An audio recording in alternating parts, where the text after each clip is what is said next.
Ang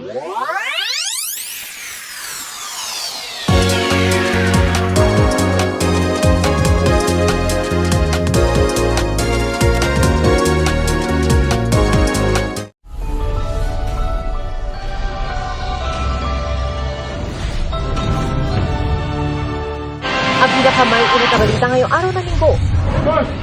May anak ka! Lalaki ng hostage ng batang babae sa Marawi City.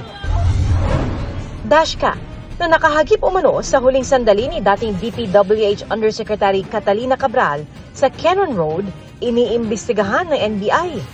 Labi ni Cabral nailuwas na sa Metro Manila. Ilang araw bago magpasko, mahigit 100 pamilya sa Malabon na sunugan. Sa Caloocan, bodega ng packaging ng juice na tupo. Ayan o, iyak na iyak.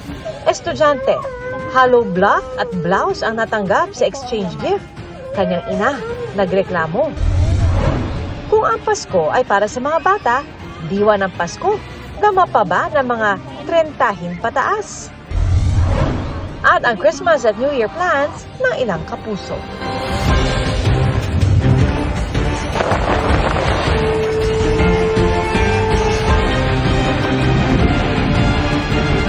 Nakatuto kami. 24 Magandang hapon po, hinostage ang isang batang babae sa Marawi City.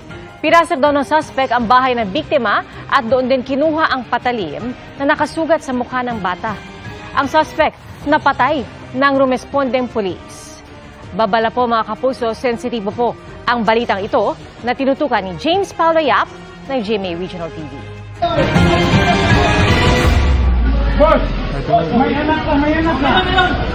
Walang hukay sa paghiya ang batang ito habang hostage ng isang lalaking may patalim. Mag-alas 8.